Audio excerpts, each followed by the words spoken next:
أعوذ بالله من الشيطان الرجيم بسم الله الرحمن الرحيم وبه نستعين. Continuing with our series of discussions, we have finished almost 4 introductory discussions, which we don't want to go and repeat them again. Today we have our 5th introductory discussion. Inshallah, this will be the last introductory discussion, and after this, we get to the main topic of the discussion. What I want to discuss today is the consequence and aftermath of the disputes and disunity. So we have already discussed the differences, the disputes, and the conflicts within the Muslim Ummah, within the Shias and the Shias, within the Sunnis and the Sunnis, and within the greater Muslim Ummah. What we want to discuss today is what are the consequences of these disputes? What is the aftermath of this dispute? Within our discussions, in our previous discussions, we have alluded somehow, we have been alluding to some of these consequences. And I also mentioned this, that me and you, all of us basically are seeing the consequences of these disputes. What's happening in Palestine today, the massacre which is happening in Gaza today, all the oppression happening in Sudan and Yemen and Syria and all other places. Unfortunately, the Muslim countries are involved in a lot of these conflicts. So we are seeing these consequences of these disputes and this disunity which we are having. But what I want to do today is focus on one consequence and one of the results of these disputes, which the academicians and which the scholars discuss. Okay, and that is the issue of. So this is a question within the world of academics. For those of you studying Islamic civilization, you might have asked yourself this question: that what happened to the Muslim Ummah? What happened to the Islamic civilization? Okay, if you've studied a bit of civilization, you will remember that from the second century Hijrah till the 6th, 7th century Hijrah, this is considered the golden age of Islam and the golden age of Muslims within history. Okay, this is something even the Westerners do agree, and they agree that they were in the dark ages at that time. So a question now has come up is this: that what happened, that this scientific progress and intellectual advancement which was there within the Ummah, how come the Muslims went in a downfall? What happened and why did we decline? Okay, so this is one of the questions we want to discuss today and somehow related to the discussion we are having in our series. Yeah, so together with that, the other discussion related to the same question then comes in, that what's the relation of Islam and science and rationalism? Okay, what's the view of Islam in regards to science? What's the view of Islam in regards to rationalism and philosophy? Again, we have alluded to some of the discussions. Today, we want to allude to the opinions of the scholars and related to the discussion we are having. Okay, so we will be discussing the different opinions. And then we will be discussing the whole discussion, that what happened, why, and what happened to the Muslim Ummah, that we had so much scientific and intellectual progress. How come we gradually started, going towards a downfall? What transpired? Okay. Now, I will not be identifying where exactly is the downfall, and that is why I'm using the word gradual downfall. Okay, because there's a difference of opinion within the scholars as to when exactly did this downfall start. Okay, why did it start? And all these reasons being mentioned, thus difference of opinion within there. And then the third discussion, which I will not be discussing, but it's related to this discussion, is the relationship between the religious seminaries and the universities. Okay, this is something which is also related to the Christian world, but because we're not discussing them, we're discussing the Islamic Ummah. One of the biggest issues, one of the biggest consequences of all these disputes and all these issues which have happened is this relationship between the university and the religious seminaries has somehow got broken. Okay, to a level that they don't see each other eye to eye now. It's a very strange situation. Like, for those of you following up again, the first thing when the Islamic Revolution happened in Iran, the first thing on which Imam Khomeini really forced upon, one of those first things, was to make sure that we get back a unity between the Hausa and the universities. But it's 45 plus years now still, and they themselves do agree that this unity has not happened. Rather, the conflict and the opposition is becoming bigger and bigger day by day. Yeah. So these are the 3 discussions which are mainly related to this whole topic we're going to discuss today. So the first discussion we want to have is that what's the view of Islam in regards to the modern science, okay, or science in general, and rationalism, philosophy in particular. Okay, is there a conflict between these two, or no? There's independent coexistence between the two. We will explain all this. or there's a holistic guidance, which again, we will come to the explanation.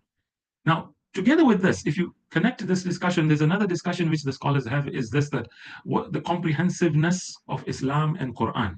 Meaning what?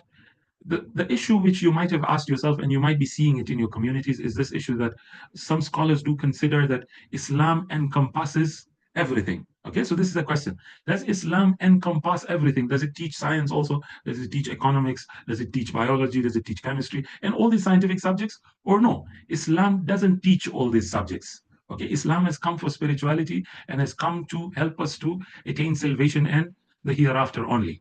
Okay, so there's a difference of opinion within the scholars in regards to this issue. I'm mentioning these issues because it's connected to the discussion we are going to have. Okay, so is Islam comprehensive? Is Quran comprehensive? There are three opinions, major opinions in within this issue. The first opinion, which I call the opinion of independence, meaning what? These scholars believe that Islam came to teach us about akhirah and salvation in akhirah and religious material, religious issues only. Islam didn't come to teach us medicine and science and even issues related to worldly affairs. That's not the duty of Islam. Okay, as I read the statements, you will realize what's happening. So this is a statement from, I'll quote one Sunni scholar, and I will quote the opinion of some of the Shia thinkers also. This is Ibn Khaldun, the famous scholar, historian. He quotes in his book Tarikh Ibn Khaldun. Notice what he says. He says the Prophet ﷺ was sent to teach us divine laws, okay, Sharia, not to instruct us in medicine or other worldly affairs. So he's not come to teach us science, okay, or medicine and all that, nor did he come to teach us even regards to the worldly affairs, how to do business and how to, lead our life, our social life and all whatnot, okay? Notice, this is the hadith they quote. They have a lot of hadith. They quote around 5-6 hadith in their books of Usul al-Fiqh and Fiqh, okay? This is a famous hadith they quote.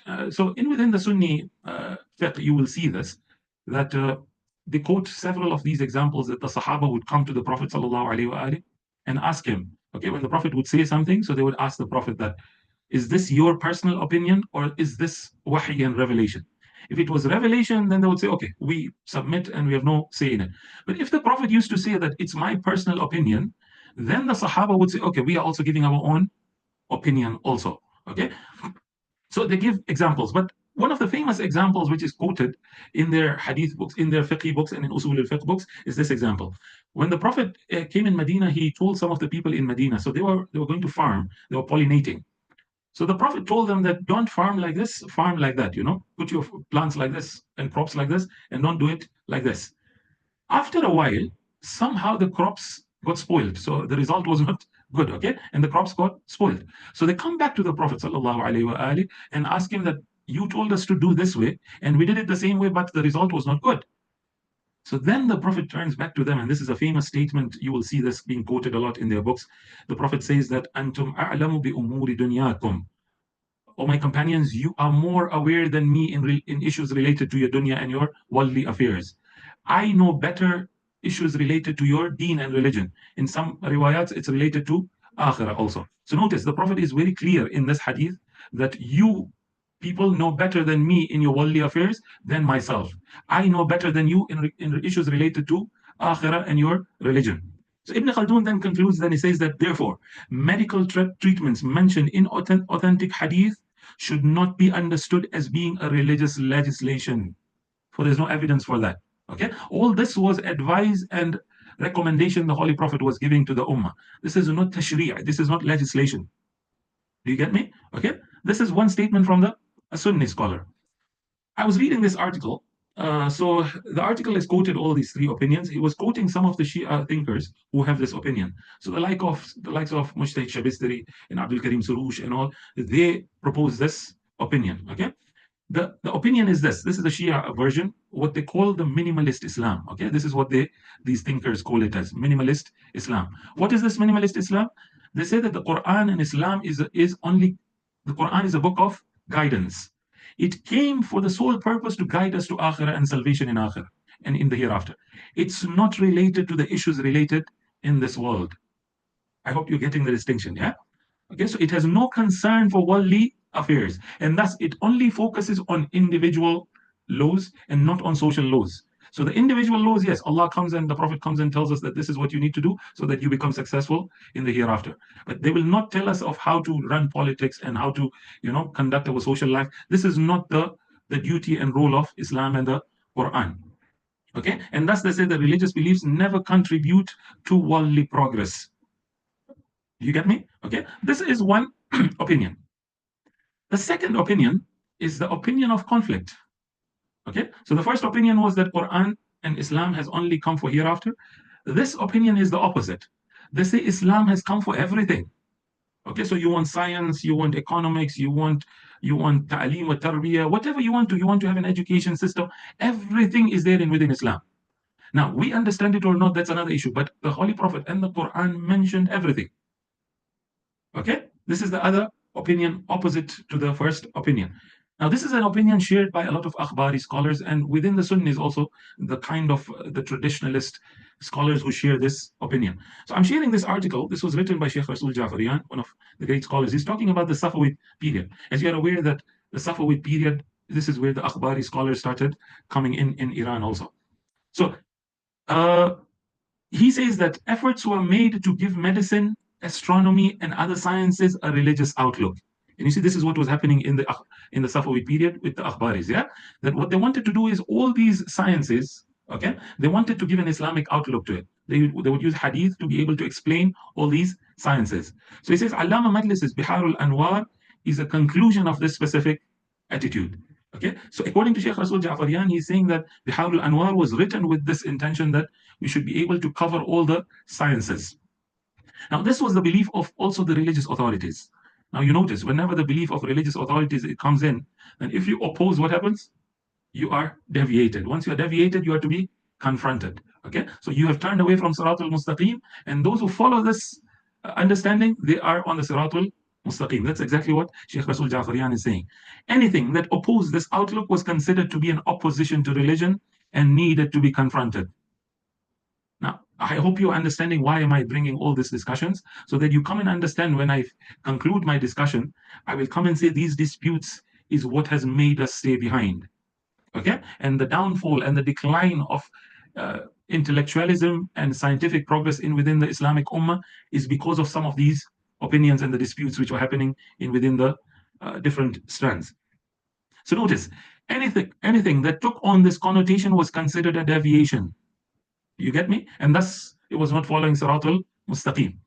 So now, theoretically speaking, adherence to science did not hold any value, and this was the case even practically speaking. So it was not only theory, but practically also, they were not teaching these sciences. Rather, he ends by saying that it would usually be a religious book which were being published. Maths and astronomy and pharmacology were significantly weakened. You get me? So books were being published, endowments and scholarships, or whatever you want to call it, sponsorship were being given to religious books, not to the scientific books and scientific journals. Again, it will come in the end. This will be more clear. Okay, now, within the Sunni world, this was an example within the Shia world. Within the Sunni world, Allama Suyuti, Jalaluddin Suyuti, one of the great Sunni scholars, the 10th century scholar, in his Al-Itqan also, and in his Al-Iqlil also, he mentions this. He mentions the opinions of different scholars. The interesting thing I found about when I was reading this book, when I was reading the different opinions, he says that there are some scholars who went to that extent because they used to believe that Quran mentions everything. La ratbin wala yabisin illa fi kitabin mubin. Everything is there mentioned in the book of God. Now look at the understanding it went to, the extreme it went to. They say that these scholars would understand that even the age of the Prophet was mentioned in the Quran. How? So they say, read Surah Al-Munafiqun. Okay, وَلَنْ يُؤَخِّرَ اللَّهُ نَفْسًا إِذَا جَاءَ أَجَلُهَا. Okay, Allah will not delay for a moment. The moment your time comes, you have to go. Now this is mentioned in which surah? Surah number 63. Okay, and then after the surah comes the Surah Taghabun. Now Taghabun is somehow alluding to a loss and what we are going to lose, okay, on the day of judgment, Yawm al-Taghabun. So these scholars now say that 64 refers to loss, Surah number 63 refers to death. Thus, it refers to that 63rd year was the year number 63 years old. The Prophet would die at 63 years old. Okay, you see how they play with the numbers also. Now you will see this. This is become a whole science. Huruful Abjad and all this has become a whole science now, that they try use numbers to prove strange things. That's not our discussion, okay? So this is the second opinion, that they believe everything is mentioned in the Quran. The third opinion, it's, for example, the likes of Ayatollah Jawadi Amuli subscribe to this opinion. Again, it's from the same article. They say that what these scholars believe in, there, it's not only Ayatollah Jawadi, there are other scholars also who believe in this opinion also. What they believe is that they don't believe in the first opinion, meaning that Quran only came for the hereafter. Rather, they don't even believe in the second opinion where Quran and Islam mentions everything. What they believe in is that the Quran and Islam comes and gives us principles. It gives us a framework of how to lead our life in this world and the hereafter, not only in the hereafter. That's the difference between this and the first opinion. Okay? This opinion says that Quran and Islam gives us principles and a framework. Okay? If we follow those principles, then we will be successful in this world and the hereafter. You get me? Okay, that's the difference. And that's why they say that the laws and the legislation are in such a way that they help a human progress even in this world and progress in the hereafter. Okay, so these are three opinions. This is the first discussion. Is Islam and Quran comprehensive? It includes everything, or it doesn't? The three opinions we discussed. Now, the main discussion is here, where we want to discuss the consequence of all the disputes we have been mentioning. We have been having disputes within Shias, we have been having disputes within Sunnis, and we've been having disputes within the Muslim Ummah, Shias and Sunnis and other sects altogether. So now, what's the consequence of all these disputes? The question we asked initially, and that's what we want to discuss now, is that one of the biggest consequences, if you can find, is under this discussion. Why did their scientific and intellectual advancement decline? Okay, why was there a decline in Islamic civilization after the Golden Age? Gradually, the Muslims underwent this decline, and slowly, what is happening today, we can see it. Yeah. So the scholars give 6 reasons, which I will discuss 3 main reasons.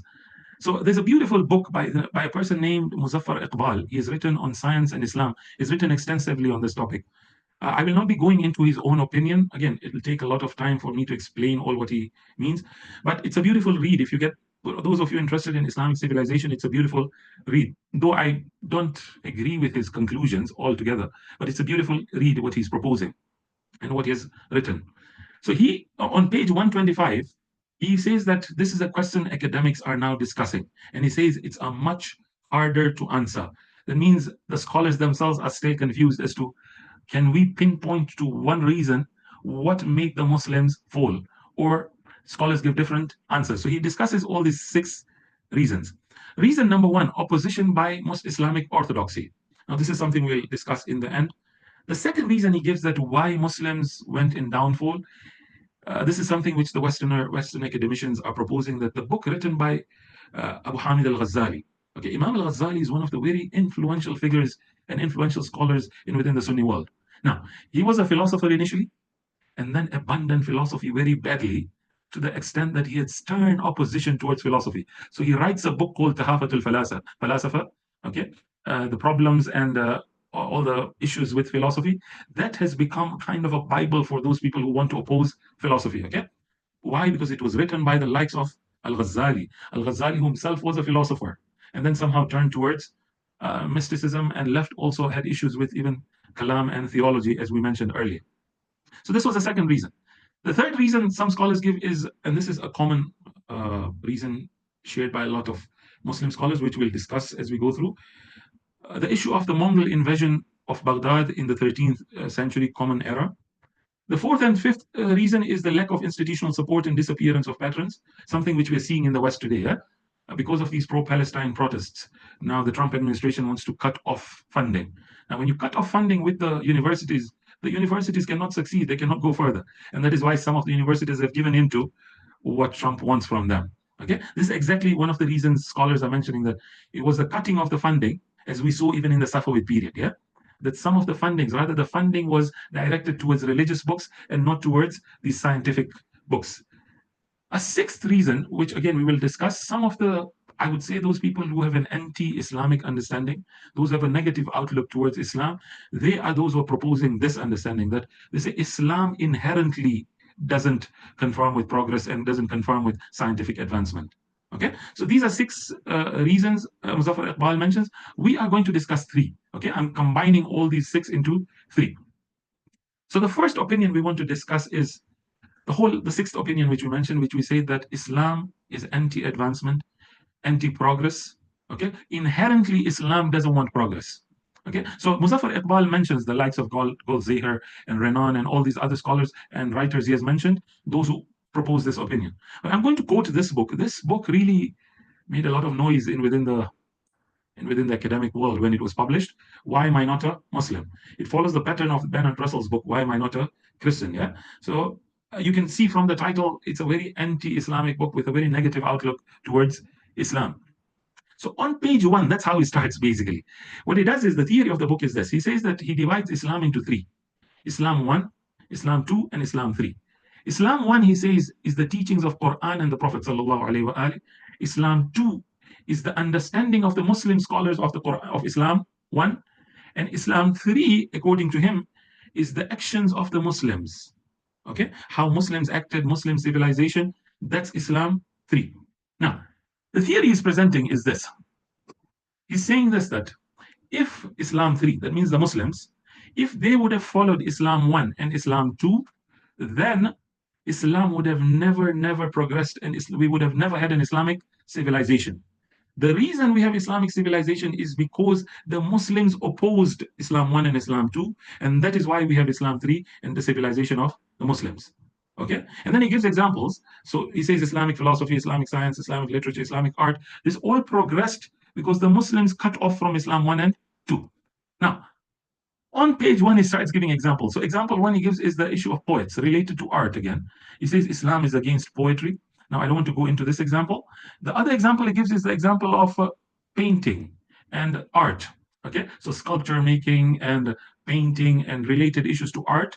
He says Islam is against this, according to him. And he quotes riwayats then. And these riwayats are there in Shia books and Sunni books. And the fatawas, which we will also share also on this basis.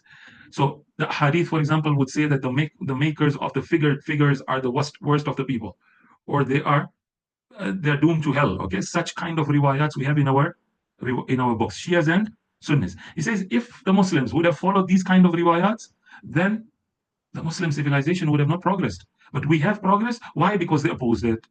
Now, I want to clarify very clearly that I oppose this opinion very clearly. Okay, it's just that I'm not up for mentioning a critique and answering. Rather, I'm just mentioning opinions so that I come to my discussion, which I want to discuss. Okay, otherwise, I want to clarify this is an opinion I totally disagree with. And again, you will notice that a lot of times these kind of writers and authors, they take a lot of things from the riwayats and the fatawas of some of the Muslim scholars. They don't go deeply research themselves. It's rather they take up the superficial understanding and come and present this understanding. Okay. Now, what I want to mention before I get into fatawas, notice, okay, when I was reading, just a quick search, you will find out that this was just about UK only. Okay. Now, I've not searched about the whole world. What's the worth of art industry? Okay. How much is the industry of art worth? But a quick search on UK only, the industry of art is 126 billion pounds industry yearly. Okay, this was 2022 statistics. 126 billion pounds, and it employs almost 2.4 million people. This is only in UK. Now you just can imagine what kind of industry and how big it is, and what's the worth of this industry. We Muslims, because of such fatawas, we have lost on this field altogether. Okay, now look at the fatawas now. I'm sharing the Sunni fatwas and then I'll come to the Shia fatwas. Within the Sunni fiqh, they are more even stricter. Okay, so they prohibit all types of art in regards to living entities. So you cannot draw living entities, you cannot make sculptures of living entities. So this all goes to art, and then it also comes to painting. It also goes to the whole doll industry, the baby doll industry, which you make of, okay, you make baby dolls in form of girls and boys and all that. You make animals. All this is basically forbidden, prohibited. You just imagine how much we're missing on the whole industry. Okay, so this is a Mawsu' al-Fiqhiyya al-Kuwaitiyya. Basically, it's an encyclopedia of fiqh, where basically they combine all the opinions of the Sunni fuqaha. It's almost 30 to 35 volumes, if I'm not mistaken. This is in the 12th volume. Notice they say that it's absolutely forbidden to depict animate beings, whether the image casts a shadow or not. Okay, so this is a question which some scholars discuss, that if I paint something and that doesn't cast a shadow, can I paint it or not? Okay, or if a sculpture is made, if it doesn't cast a shadow, can I make it or not? They say it's absolutely forbidden. Okay, there's no difference of opinion. The Shafi'is, the Hanafis, the Hanbalis are even more stricter. Rather, Imam al-Nawawi, the famous commentator of, he's written a commentary on Sahih Muslim. He goes on to claim consensus, and really there is a kind of consensus within the Sunni fiqh that painting and all kind of art in regards to animate beings and living entities, it's haram and forbidden. Okay, now the Malikis have a slight difference of opinion, but again they also incline towards kiraha, and thus it's a makruh. So again, it all goes back to the same, it's disliked. So they say that two-dimensional figures, it's permissible. You can paint two-dimensional figures. Now the two-dimensional figures don't have the depth, yeah? So you don't get the clear picture of what's happening. Okay, now they further go by saying, but still they say it's makruh. Now the only time they allow, look at the exceptions now. They say that if you paint something, now if you take a lot of trouble to paint something, and then they say that you disrespect it. Somehow, for example, you put it under your legs and somehow step on it, then it's allowed to paint. Now, who would paint something and then step over it and spoil it? Okay. Now, that's in such situation, then it's allowed. Or if you take out a body part, for example, if you're drawing a human, if you take out the face or you take out the whole head, then that's allowed then to also paint. Okay. Then the quote riwayats, again, we don't want to get into the discussion. So notice, the Sunni fiqh is even more stricter. When you come to Shia fiqh, there are 5 opinions. Again, I don't have time to go through all these opinions. The contemporary opinion is this: that painting is allowed. Okay, painting of living and non-living entities is allowed. Sculpture making is not allowed. That's the majority opinion. There's a minority opinion of, for example, Ayatollah Khamenei and Ayatollah Nouri Hamadani. They say no. If it's for educational purposes, then you can even make sculptures also. Okay, so there are the few scholars who then allow this sculpture making also. So this was the opinion of the Shias and the Sunni scholars. Okay, now keeping in mind again that is Islam anti really? Now we discussed the scholarly opinion, and you can see that sometimes what the Westerners are discussing is not totally out of how do you say it? It's not. It's basically sometimes they base it upon these kind of fatwas and these kind of understanding. Okay, that's opinion number 1, which we say we don't agree with. The second opinion is the opinion which is shared by majority of the Islamic scholars. Okay, they say that the decline of Muslim civilization came because of 2 reasons. One is when the Mongols invaded Baghdad in the 7th, 8th century, and the coming of colonialism. Okay, so when the Mongols invaded Iraq, they basically burned everything. They destroyed all the issues related to science and all scientific journals and all books and all whatnot. They burned. So they said this was the period. Then suddenly the decline started happening. Slowly, the gradual decline started. Coming of colonialism, all scholars agree. With the coming of colonialism, now Islamic civilization fell towards. It's gone towards its downfall. Okay, so for example, Ayatollah Khamenei. Now, before I quote Ayatollah Khamenei, there's one thing I would like to mention. The reason I mention this is, notice I say that majority of the Muslim scholars agree with this opinion. Now, I also agree partially. This is an opinion. This is the reason why Muslims have seen the trouble. But to come and put it as the trouble at times, the way some put it, it's clearing yourselves from the blame. This is what we do normally. When we become failures, and this is we see even in individual life, when I become a failure, God forbid, then I start blaming A, B, C. I say, these are the people who are the reason for my failure. I don't look at myself, rather I look at others as a reason for my failure. Strangely, this is what's happening in the Islamic Ummah today, that we want to blame all the failures we are going through to outsiders. And that is why you will notice we have created artificial and superficial enemies. Now, this is a discussion altogether. I don't want to go into it. We create agents and we create wakils and all whatnot to be able to say these are the people who are destroying us. Okay, so this is one thing I wanted to just clarify, that not everything is related to outsiders. Okay, sometimes we need to even look at ourselves, look in within ourselves, and say, have we gone wrong somewhere? Okay, now. So coming to Ayatollah Khamenei is one example. He's proposing the example of colonialism. He's saying because of colonialism, okay, notice, he says from the time Europeans, Westerners, Zionist politicians and thinkers who plotted the destruction of the Islamic world brought knowledge into our country. Okay, so when these colonialists came, they also brought their education with them and the education system with them. What did they do then? They separated science from religion. Consequently, the field of religion became devoid of science, and the field of science became devoid of religion. Okay, so now you see this, that universities no more share science, and science no more is shared in within the seminaries. Before it wasn't like this. You could learn everything together. But now these things have been separated in the name of secularism. Okay? Now, the effect of that, and this is where I come and say that the effect is to be blamed on ourselves. Look at what happened. Okay? The effect, Ayatollah Khamenei says that the religious scholars viewed with suspicion and rejected any science that was being promoted by the enemies of religion and the kuffar and the infidels. That means anything which came from outside was considered to be was viewed with suspicion and rather rejected, to the level fatwas were given that this is not allowed. And thus you will see any invention which came initially, okay, when radio came in, when TV came in, when printer came in, when internet came in, all these have fatwas against it initially.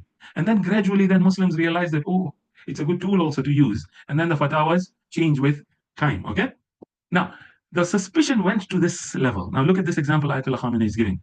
He says, I know of a scholar, okay, scholars who were very good, they were very pious, okay, but the opposition of modern science went to this extent. He says, I know of a scholar who rejected not only these sciences, rather he rejected a book written in non-Arabic. So he, notice he says that he outright dismissed Persian books as ignorance. Leave alone English and French and all that, as we'll mention it. No, even Persian books, Farsi, which was the only language, any book written in Persian was considered a foreign influence, rejected. This is not knowledge altogether.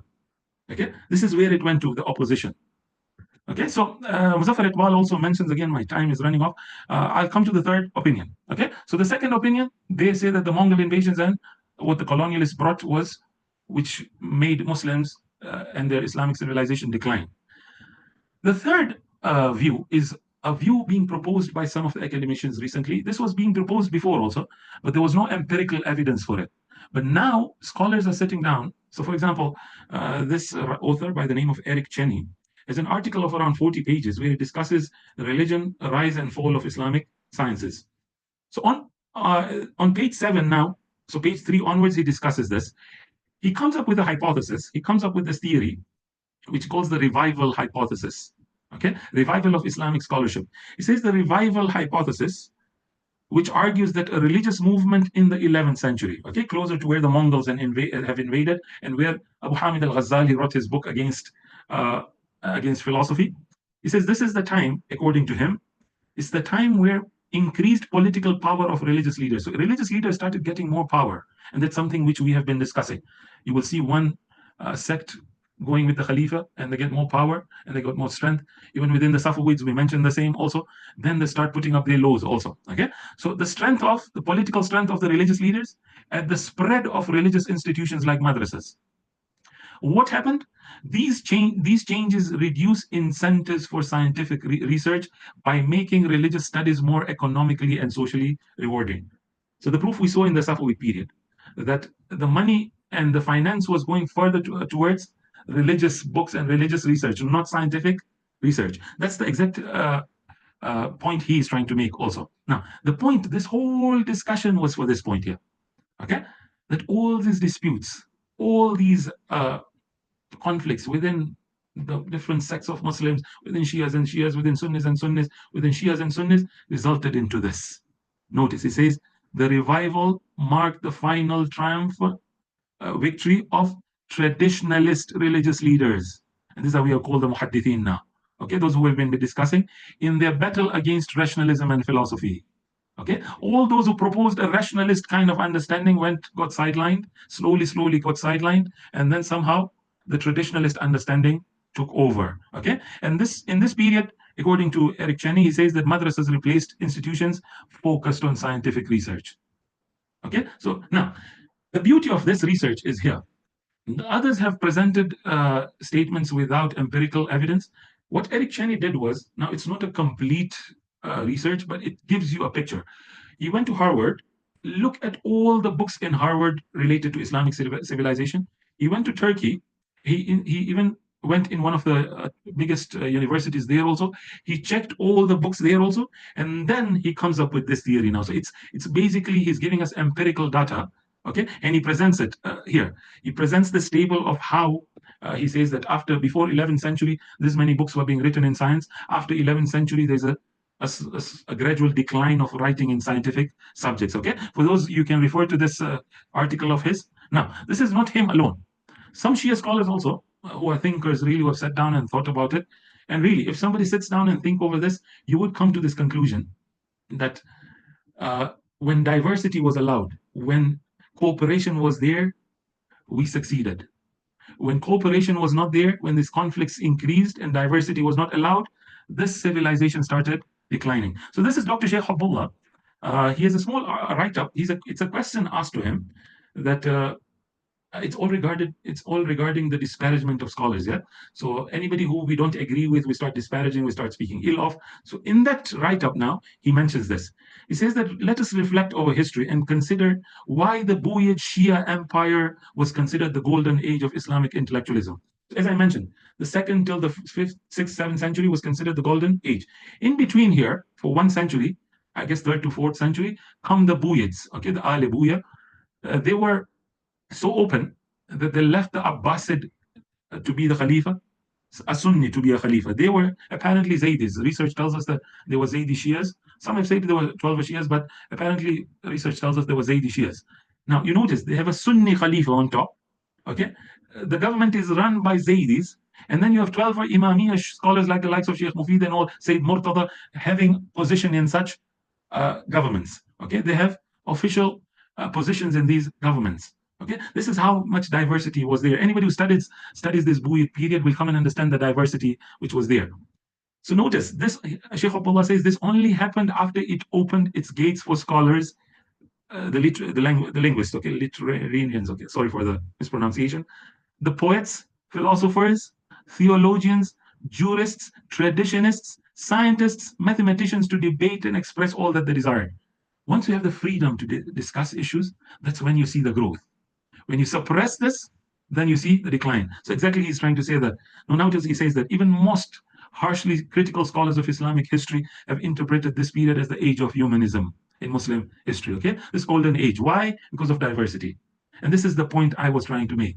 The moment we allow this diversity, we allow to agree to disagree, then we will see this civilization grow again.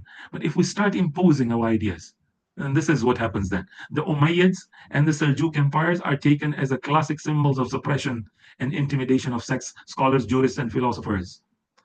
So now we have to decide: are we going to be siding with the Umayyads, or are we going to side with, at least with the Zaydis, who are Shias? And this is where the Shia Imamiyya scholars also really progressed also. So notice he says that he concludes by saying anyone reading through the pages of history will appreciate to what degree the Islamic sciences regressed, okay, in the wake of this complete hostility to facilitating intellectual diversity. Okay, this is the conclusion of my discussion, basically, that this is the consequence, that we are suffering all this. The Islamic civilization suffered because of these conflicts. Okay, now, to complete with, let me just give you a few examples that you will see that this is a trend which started early way in history, this opposition to science and opposition to rationalism and intellectualism. Now, again, Ibn Khaldun. So this is another book by Pervez Amir Ali Hudboy. Again, sorry for mispronouncing these names. I'm very weak at this. He's a Pakistani nuclear professor, nuclear energy professor. He's very passionate also about this subject also. So he's written extensively also again on this subject. He quotes, and I will be quoting him now, he quotes Ibn Khaldun. Notice he says that Ibn Khaldun mentions this. This was way early in Islam, at the time of the second caliph. Look at where the opposition started from, okay? He says Ibn Khaldun writes this, that when the Muslims conquered Persia, okay? Inshallah, the next discussion we discuss partially about these Muslim conquests. When the conquest happened in Persia, so Sa'd ibn Abi Waqqas, who was sent by the second caliph, he writes a letter to the second caliph, Umar bin Khattab, asking him permission. So there were scientific papers and journals which were found, or books, whatever, which were found there. Sa'd ibn Waqqas, strangely, is now proposing, I'm sorry, I'm finding it funny because he suggested this, that he's suggesting to the second caliph that we should distribute these scientific journals as a war booty within the warriors and the Muslims. Now, what does a warrior understand of science? God knows. But this is what the understanding was. Now, strangely, the second caliph even reacts further strangely. He says, no, throw them into water. That means destroy all the scientific materials. And then he says, if what contains in that is right guidance, then God has given us better guidance in the form of Quran. Can you see this was the understanding started way earlier, that we don't want anything but Quran. Okay, this is early Islamic period. Now then he quotes, it's a beautiful book if you get time, if you can read. I'm just quoting some of the scholarly statements. He says that in the work of many Orthodox scholars, okay, these are traditionalist scholars, the ulum al-awail are the scientific subjects, astronomy and mathematics and medicine and whatever, are referred to as ulumul mahjura, and they're not wanted, they're to be thrown away, okay, and are described as hikmah mashuba bil kufr. These are wisdom mixed with disbelief and unbelief. That means it has to be thrown away. These are scholars speaking, okay. Uh, he quotes Ibn Taymiyyah, and Ibn Taymiyyah, notice, has had a lot of impact on today's understanding, and this is where you come and see that. Ibn Taymiyyah understood ilm, knowledge, as referring to that knowledge which derives from the Prophet sallallahu alaihi wasallam. Okay? Anything else is regarded as useless and not knowledge at all. You get me? This is the kind of understanding scholars have been promoting. Now, Al-Dhahabi, who is one of the leading scholars within the Sunni world, he comes and praises one of the scholars, but he says that I wish he would have refrained from cultivating the ulum al-awa'il, the scientific knowledge. These later cause nothing but disease and ruination in religious matters. See the understanding? And then we come and say, now, it's because of these kind of disputes, okay? These kind of confrontations and conflicts, this is where the Islamic civilization has reached. We are in the downfall altogether, okay? Now, I don't have, again, this was a statement, it's a beautiful statement from Sahib Jawahir, was something worth it discussing, but I'll just finally end with this. Sheikh Mutahari, to just quote one Shia example, Sheikh Mutahari quotes this, it's a book called Dah Guftar. It's a beautiful book where he discusses the issues with scholarship and the seminary and the issues which he sees in seminary. He's one of those scholars, as I mentioned in the previous discussion, that who didn't survive. One of the reasons is because he critiqued scholars and the seminary also. Now look at his what he's mentioning. He says Sheikh Abdul Karim Ha'iri. Abdul Karim al-Ha'iri was the head and the founder of the seminary in Qom. He once thought of introducing, rather sending students to learn foreign languages. Okay. Now the whole purpose was not to come and destroy Islam, rather spread Islam further, that these people who will study foreign languages will be able to spread Islam further. But look at what happened now. A group, this is Sheikh Mutahari saying, a group of lay people, came from Tehran, came to Qom when they heard this, and gave an ultimatum to who? Amarja. This is very strange, okay? A group of laymen giving an ultimatum to the people, to Amarja, telling him that the money people give as Sahm Imam is not meant for students to learn the language of the infidels and the kuffar. This is just recently, 30, 40 years back. Okay, this was the mindset till 40 years back, that you cannot even learn English, you cannot learn French and these foreign languages. And if this situation continues, we will do such and such, which Ayatollah Mutahari then doesn't say what exactly they said. Okay, this is the mindset which was there. So my conclusion, I want to conclude with this Iqbal's beautiful poetry. He says, Musalmano ke har firqe ne दूसरों को काफिर कहा. Wallahi, Allahu Akbar. This is a disease we are facing. Every Muslim sect calls the other infidels. This is a disease which we have been talking about, and this is the reason we are suffering till date. Then he says, but is there any sect blameless before God? Can any sect come and say that, okay, we are blameless in front of God?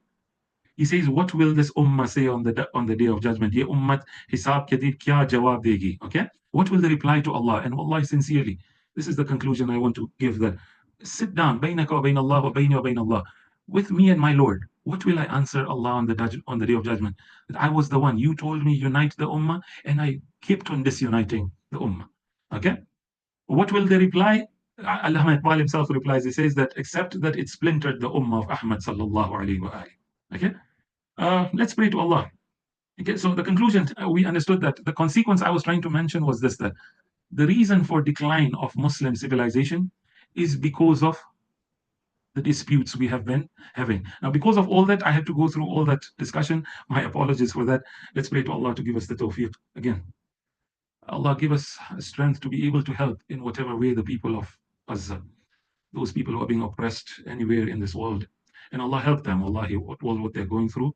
Allah help them through our unity, through our hearts coming together so that we can become a help for them. Wassalamu alaikum wa rahmatullahi wa barakatuh.